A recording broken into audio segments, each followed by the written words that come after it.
NVIDIA earnings were weird, to say the least. On one hand, they were incredible earnings. And on the other hand, you get a good example of why, when companies are valued so highly and the expectations are so high, and everybody, their mother, their brother, their sister, their cousin, their cat, and their dog own NVIDIA and have high expectations for it, it's kind of like, I like to compare it for like a sports team. Like everybody, think of the best sports team in your favorite sports. If you play soccer or you're interested in soccer or football, I don't know any teams. I'm American. So if I'm speaking about, US football, US college football is something that, I'm not a big sports person, but Alabama football is huge. It's the university is just known to be a monster at football. Well, everybody knows they're going to kill most other teams when they play them. That being said, everybody knows that. When you think about when everybody knows something and that is the expectation, that's kind of like NVIDIA. Everybody knows and expects NVIDIA to be an absolute monster stock and and knows that they're going to hit ginormous earnings. Well, they did. Let's take a look at the numbers. Can we break down NVIDIA for a second? Check this out. And I do own the shares, but I picked them up when I felt that they actually started to get a little bit more attractive. Back in August and September, they came down to these levels. I only own 42 shares. It's not a huge position on my account, but I kind of have it for namesake. Anyways, let's take a look at the earnings.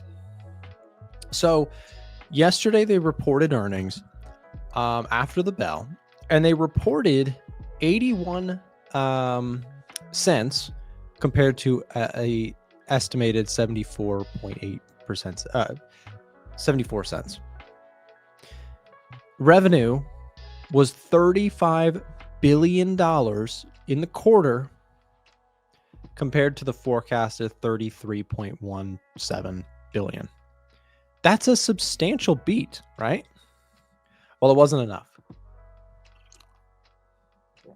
They did beat the numbers, but this is the problem with NVIDIA stock.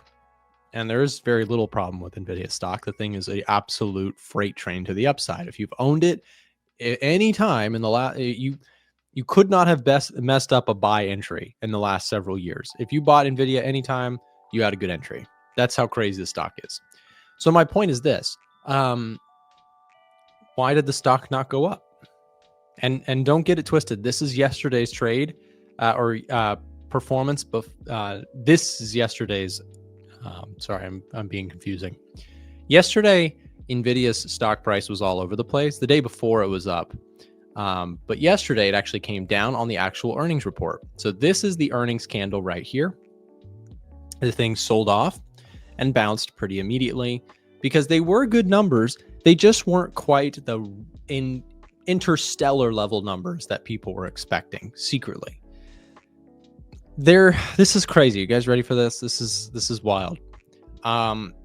There's the expected earnings, and then what is called the whisper forecast.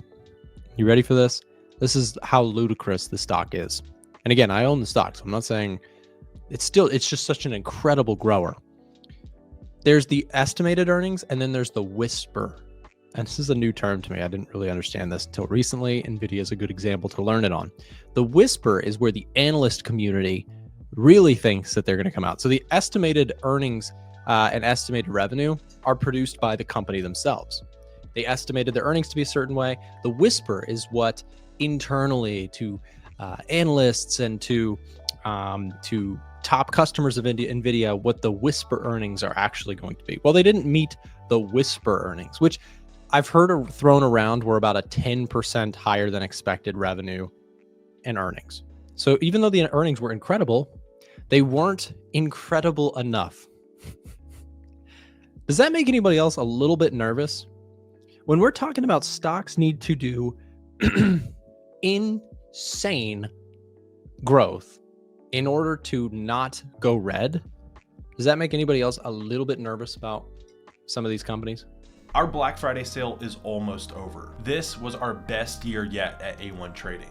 In 2024, we brought the incredible Chris Pulver in and gave you guys access to all of his trades and analysis through Pulver Alerts. We also introduced our newest market scanner, the Stock Box, whose AI algorithm is scanning each and every day to provide you with bullish or bearish biases on the top stocks and stock sectors from around the world. Not only that, but the Stock Box gives you a behind-the-scene look at what the largest hedge funds in the world are buying and selling through the 13F scanner, so you can keep up with what people like Warren Buffett or Steve Cohen are adding to their portfolio. The best part of all, both of these products are on sale now for a massive 40% off during our Black Friday sale event. The Stock Box, the Edge Finder, Pulver Alerts, and the VIP Discord community, as well as our Trading View indicators, are all on sale for 40% off. Again, the sale is almost over. This is the absolute best discount of the year, hands down. So if you want to take your trading to the next level, don't miss out on the 40% off Black Friday sale event. You can find out more in the description below.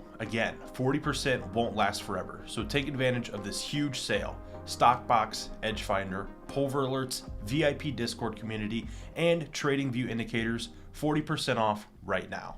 Here's a trade that I'm in, SMH. It's actually come back into positive territory, but this thing has just gone back and forth on me quite a bit here. I have a stop below the lows. It's still possible I could take a loss in this one. What is going absolutely insane, though, is Bitcoin again. Go figure. Bitcoin has gone parabolic, and this is currently my best trade of the year. I wish, guys, that I had more trades that look like that. And I say this every time when I pull up a trade like this that has gone absolutely parabolic for me. I had to pay my way into finding this trade. What I mean by that is oftentimes I take a setup and my method of trailing stops looks silly 9 times out of 10. 90% of the time, I exit trades suboptimally. What I mean by that is I enter a trade like this, right? And then I put a stop here. And most of the time,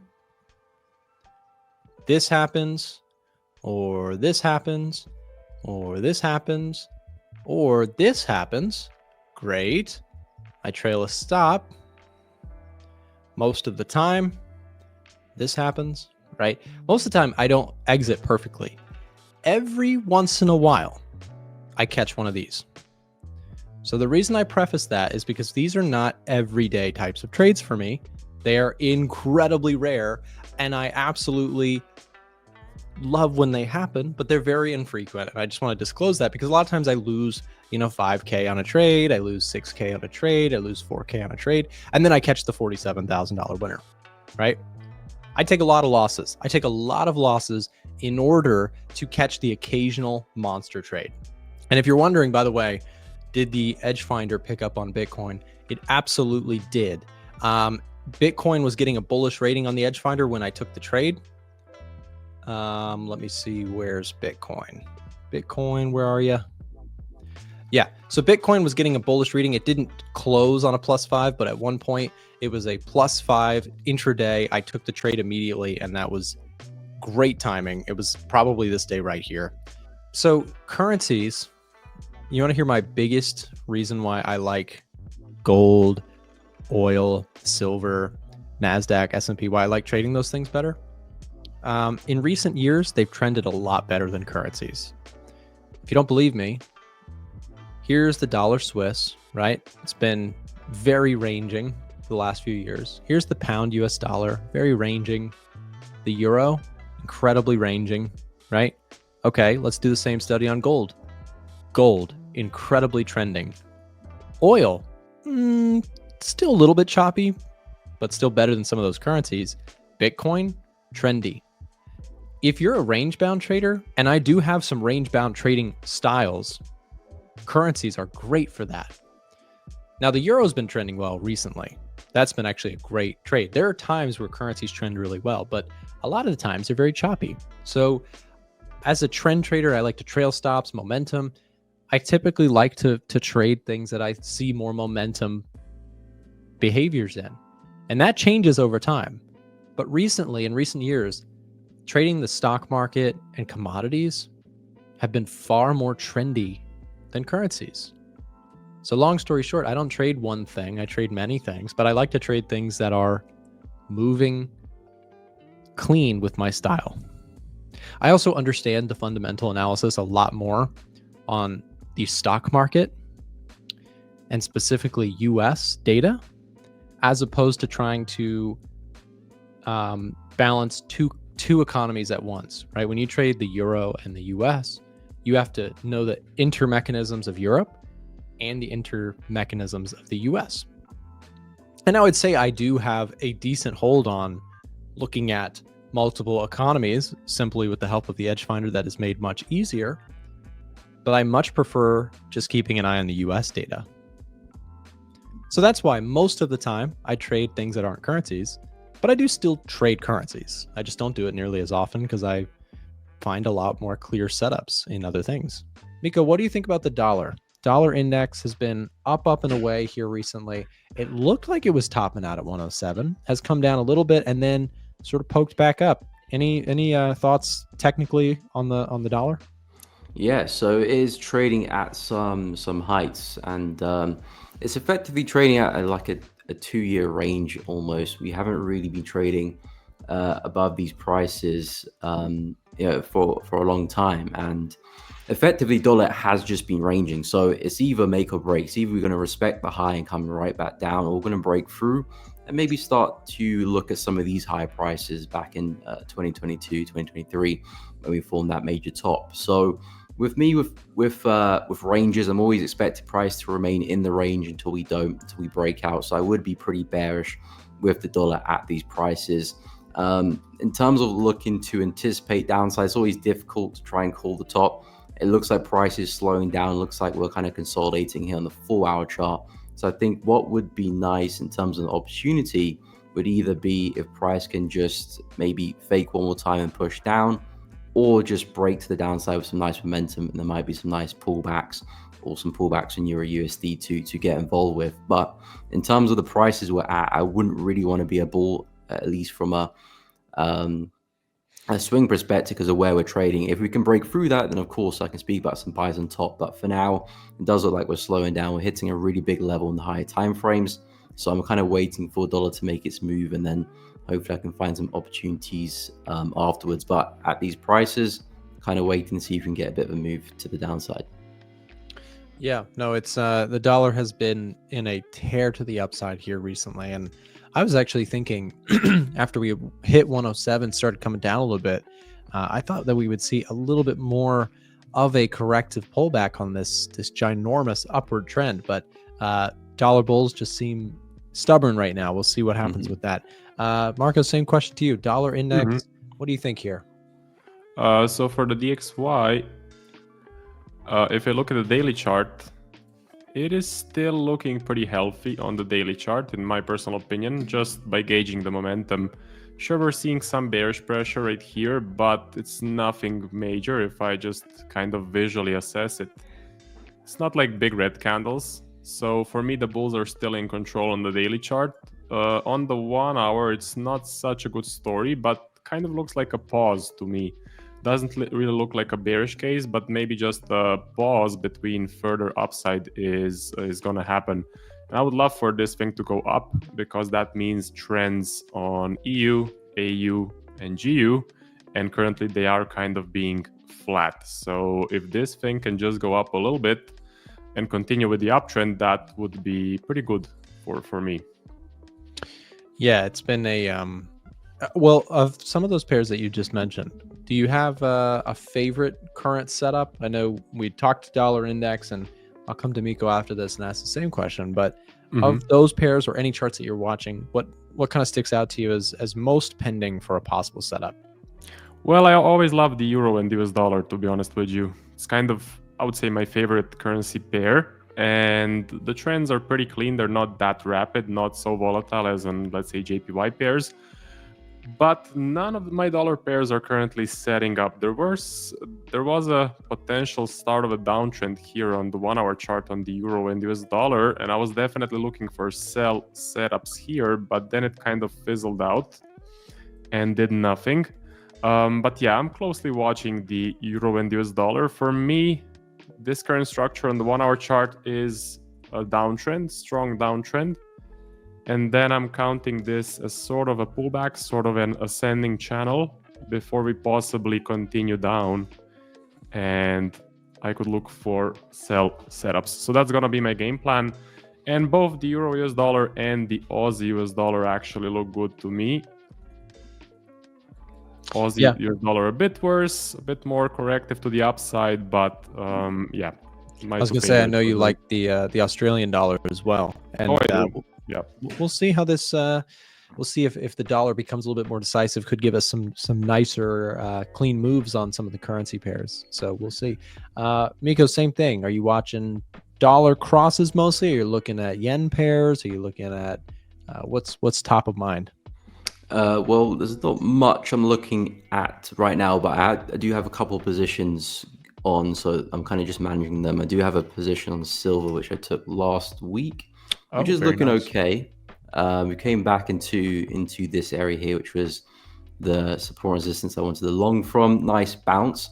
And the funny thing is, I've been looking to actually exit this position and look to short gold, but gold's just been flying, so I haven't really gotten an opportunity to short gold. So the plan is kind of just stay in this until gold maybe looks good to short, then I'll close the trade and open gold. But for now, I'm kind of just managing the trade. This is the upside break even, so I'm just going to see what we can do. And then yesterday I hopped into a CAD yen short, which is looking okay so far. It was at the high, a bit more of an aggressive trade, but I'm pretty bearish on the yen pairs, especially CAD yen in terms of where we're trading, coming back into some major resistance up there.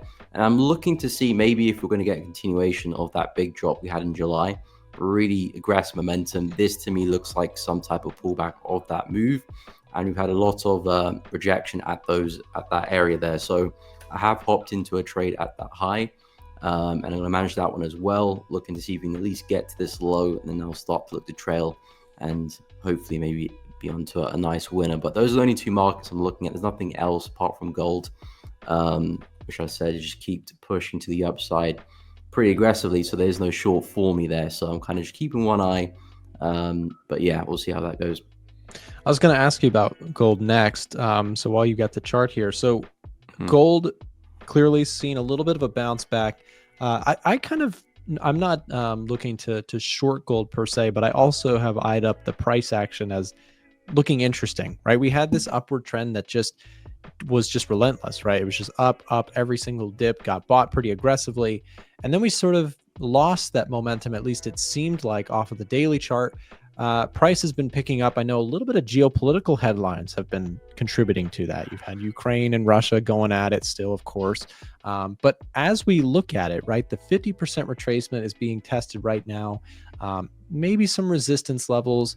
You mentioned you've got a silver long position that's going well. I thought that was interesting. You're in a silver long position. You're looking also to confirm signs of bearishness as an exit point with gold. I'm curious, expand on your thought there with gold. What gets you bearish on gold here? What are you looking for on that front? Yeah, well, I mean, in terms of the price action already, what I wanted to see from gold to make me bearish was price breaking through the low here. Because in terms of market structure, if market's making higher highs and high lows and buying, if it's making lower lows and lower highs and looking to sell. So after that big move a couple of weeks ago, or was it last week? A couple of weeks ago, really strong move. That's made me categorically bearish on gold. So I'm looking for a lower high, but it just kept pushing. I've been looking to short from this area, but we broke through that pretty easily. I didn't get an entry signal, which would be a normal bearish engulfing candle. Some wicks is normally how I enter my trades, but we just kept pushing to the upside. So I don't really have a setup to short gold at the moment. It was looking for the retest of that level, but we've since broken through that. But the original plan coming into the week was, because I had that silver position, which I was long from last week, was I'm getting ready to short gold. I'm currently long on silver. When I do get the opportunity to short gold, probably silver will fall as well because it's positively correlated. So I exit the silver position and then open a short on gold. But if I didn't get the gold short, then I'll just sit in silver and see if that continues going higher, which hasn't really played out too well. Gold's been looking pretty strong, but silver hasn't really seen such a big move this week. It's been kind of sideways, but as long as gold stays bullish, I'll keep holding that silver long trade. But yeah, that's kind of the plan for the week. Very interesting. Yeah, great breakdown on that. I think it's actually really undervalued. That is looking at silver and gold, right? Everybody loves to stare at gold. Like that is the retail favorite trading asset. However, silver is incredibly interesting too. And actually, I know most Forex brokers make you think that gold moves more on a pip basis. That would be true. But on a percentage basis, silver moves far more in terms of its average move. You know, this recent sell-off in silver, take a look at this, 15%, and gold, that same pullback period was about 9%. So it is a very volatile metal, and keeping an eye on it, it's actually very interesting. During upswings, like we've seen this past year, silver has actually outperformed. It typically does. So it outperforms on the way up, underperforms on the way down, usually. Not always, but usually. So really important to, I think, keep an eye on both, whether you're technical or fundamental. I think both are important to keep an eye on it. Marco, same question. Metals, silver, gold, whatever you'd like to look at. With gold, do you think, how's the momentum check on that one? Yeah, so I was expecting further downside after seeing this on the daily chart. There was a big meltdown after the elections, but it seems that we are correcting to the upside pretty heavily, possibly forming a V-reversal print, which would be a bullish pattern.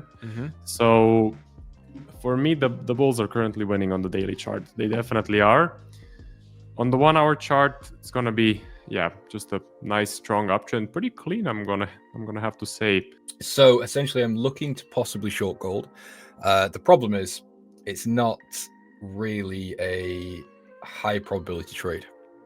And the reason I say that is because I don't have much of a reason to go short other than the technical setup right now.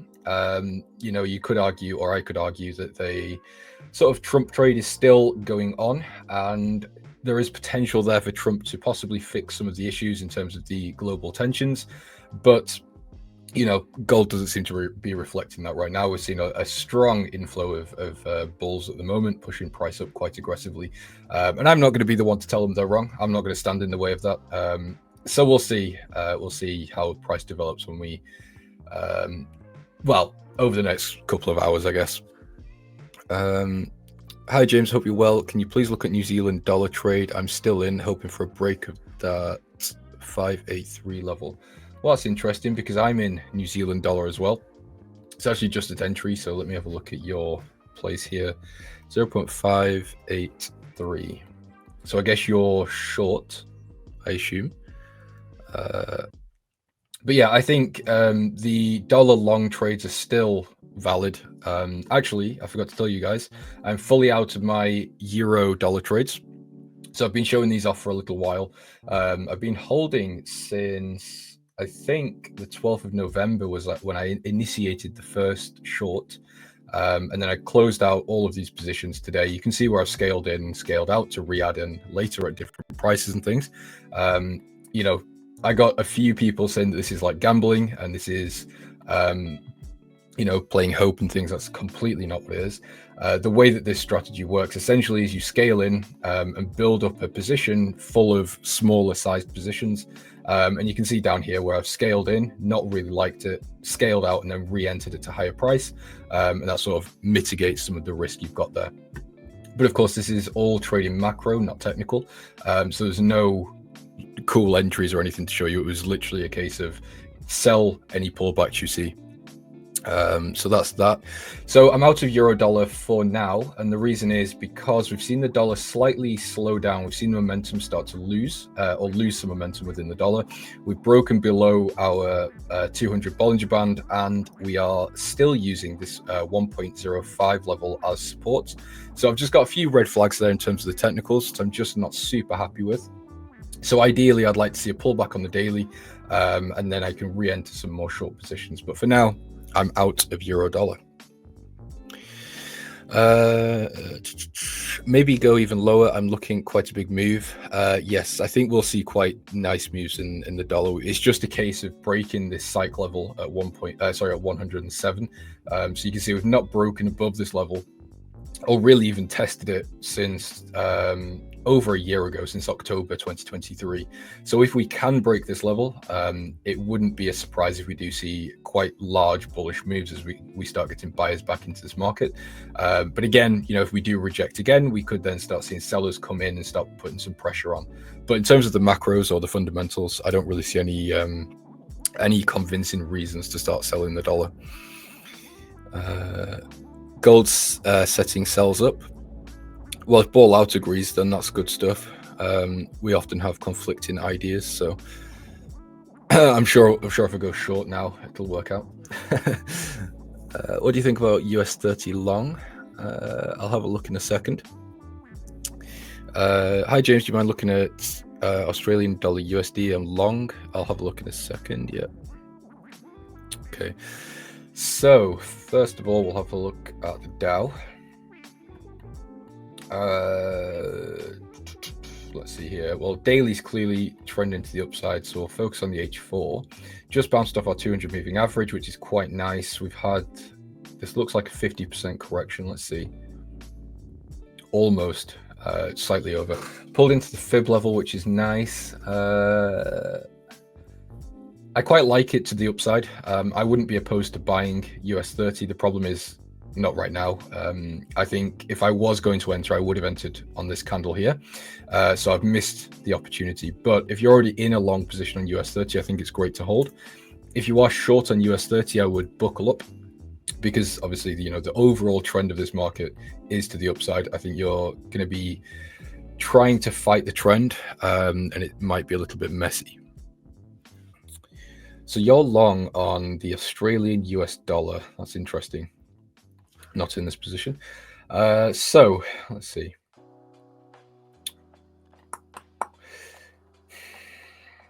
See, I understand why people are going long, especially technical traders. This is a huge sort of demand zone. I don't know, actually support. I'll just call it support. The issue is that I see is the dollar has so much potential to continue. There is very, very little in terms of economics that really are negative for the dollar at the moment, especially when you're comparing it to other G10 currencies. So I'd be more inclined to either have a long position with a very tight stop and trail it aggressively, or start looking to go short. But the idea that I would have really is waiting for a slightly higher pullback and then start looking to get short, to capitalize on the macros really. But yeah, overall, not really happy with the long position there, to be quite honest. Thoughts on dollar yen, thoughts on DAX. Moving average, I use, this one is a 200. I also use a 200 and a 50 on smaller time frames. So dollar yen, let's have a look.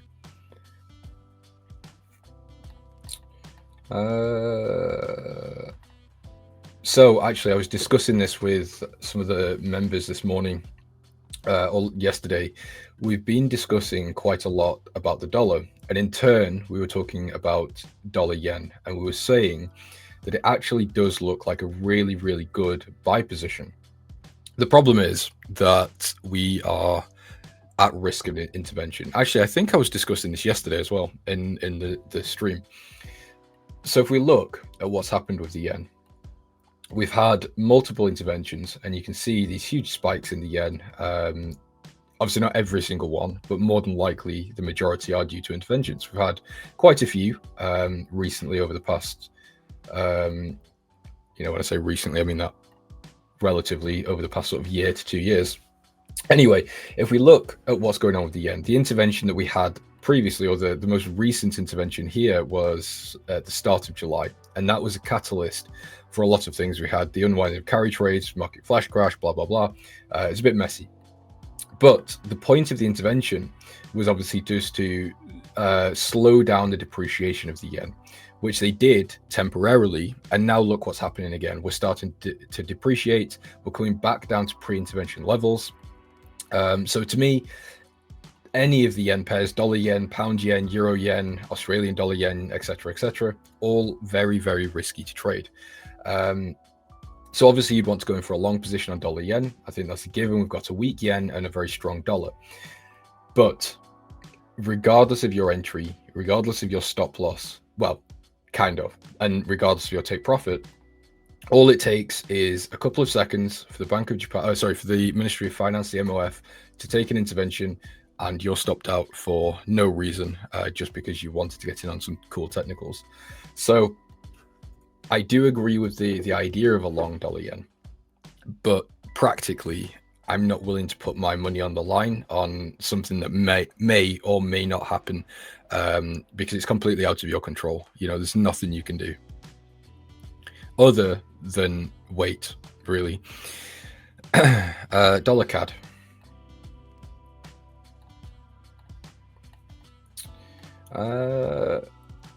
I actually quite like this to the upside. So again, dollar strength, I'm leaning towards long dollar on almost every asset. So if we're looking at the dollar Canadian, we've broken out of a really strong daily resistance through here. So if we look, every time we've come up to here from, in fact, almost a year ago, 14th of October, we've rejected, and now we've finally broken above. The next stopping point is 1.46. And that's not to say that we can't just drop off a cliff here, but obviously I'm just talking in terms of technical levels. So I'd really be looking for some sort of retest on this previous resistance. So we've got the break, the retest, very typical trading pattern, possibly have a take profit back at these previous highs. This was last March 2020, a long time ago, and then it was 2016. So it's quite, actually, that's 4 years, 2016, 2020, 4 years. 2024 will be another 4 years. Are we noticing a pattern here, guys? A 4-year cycle. Obviously, we've only got 2 previous data points, but there you go. So maybe in 2024, before the end of the year, we might be able to get up here. We'll see. But yeah, I think long dollar CAD is a good idea for now, unless we get some sort of data to suggest otherwise. Did you know we do a live trading show Monday through Friday with guests from all over the world? To get notified when we go live, click the bell button next to the subscribe button or check in at 9:30 a.m. Eastern Time. We have helpful, free content in the description below and on our website, a1trading.com. Thanks for watching today's video, and we'll see you tomorrow.